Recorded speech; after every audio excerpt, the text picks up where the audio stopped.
मित्रांनो नमस्कार.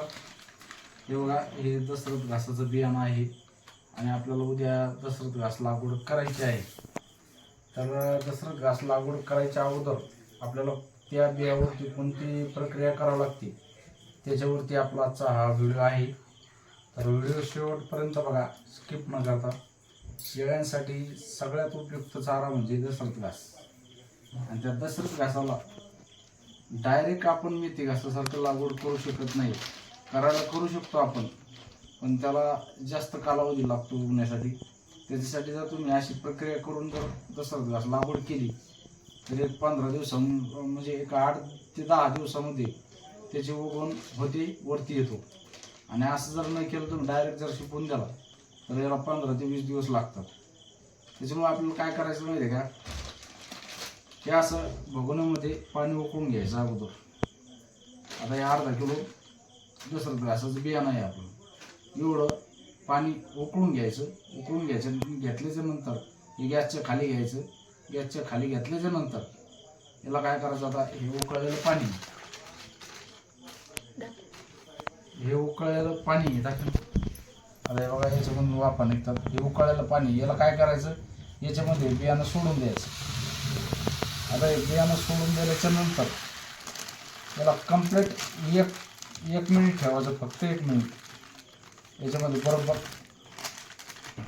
1 मिनिट ठेवल्याच्या नंतर काय होतं, किती झालं 1:40. हां 1 मिनिट 40. तर 1 मिनिट ठेवायचं. 1 मिनिट ठेवल्याच्या नंतर हे वरती काढून घ्यायचं. याच्यातून पाण्यातून काढून घ्यायचं, गरम पाण्यातून. आणि नंतर काय करायचं ते आपण प्रोसिजर पुढं मी सांगतो तुम्हाला. फक्त व्हिडिओ शेवटपर्यंत बघा, स्किप न करता. कट करतो. गरम पाणी काढून टाकलं. आता याच्यामध्ये थंड पाणी टाकायचं आहे.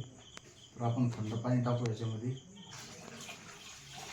आणि याला काय करायचं, रात्रभर असंच ठेवायचं थंड पाण्यामध्ये.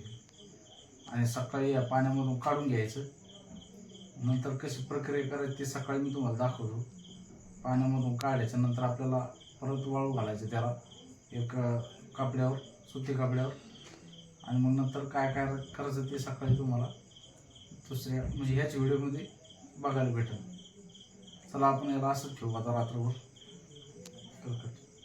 मित्रांनो, आपण दशरथ घासाचं बियाणं पाण्यामधून काढलेलं आहे आणि याला आता सुकायला ठेवायचं आहे. तर या कापडावर असं पांगून द्यायचं आणि फॅनच्या हवेला ठेवून द्या, किंवा तुमच्याकडे जर ऊन असेल तर उन्हामध्ये ठेवून द्या.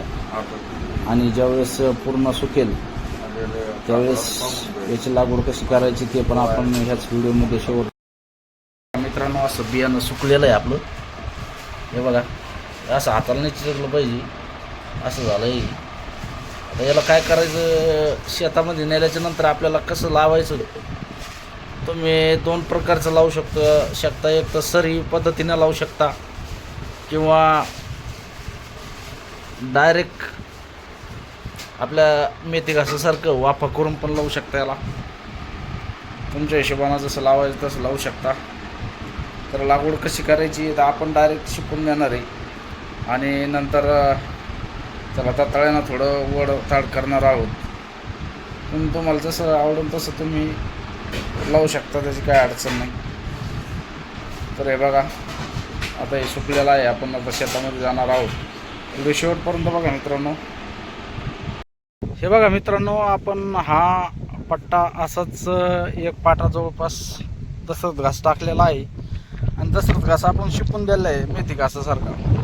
मेथी घास जसा शिकून देतो तसा आपण दशरथ घास असा पट्टाला शिकून दिलेला आहे. आणि याला काय आहे, आपलं सरी पद्धत लावायचं होता पण त्याला वेळ लागतो जास्त. त्याच्यामुळे आपण डायरेक्ट पट्टा पद्धत शिकून द्यायला आहे. आणि त्याला दाताळ्यानं वडलेलं आहे. हे बघा, दाताळ्यानं असं वडलेलं आहे. तर मित्रांनो, तुम्ही पण दशरथ घास टाकायचा असला तर तुमच्या हिशोबानं टाकू शकता. एक तर सरी पद्धतीनं करा, किंवा मग वाफा करा. वाफा केला तरी चालतो, किंवा सरी पद्धतीनं लावला तरी चालतो, काही अडचण नाही. तुमच्या हिशोबानं करू शकता तुम्ही. आता टाकून दिला. आता त्याच्यानंतर आपण 2 वाफे याचे पण लावले इथं, शिवरीच्या 2 वळी लावलेले आहेत छोट्याने. या साईडला या 2 ओळी शेवटचे आहेत. तर मित्रांनो तुम्ही पण असंच दसरथ घास लावा जशी आम्ही प्रक्रिया केली तशी. चला तर व्हिडिओ आवडल्यास व्हिडिओला लाईक करा, नवीन असाल तर आपल्या चॅनलला सबस्क्राईब करा. धन्यवाद. जय जवान जय किसान.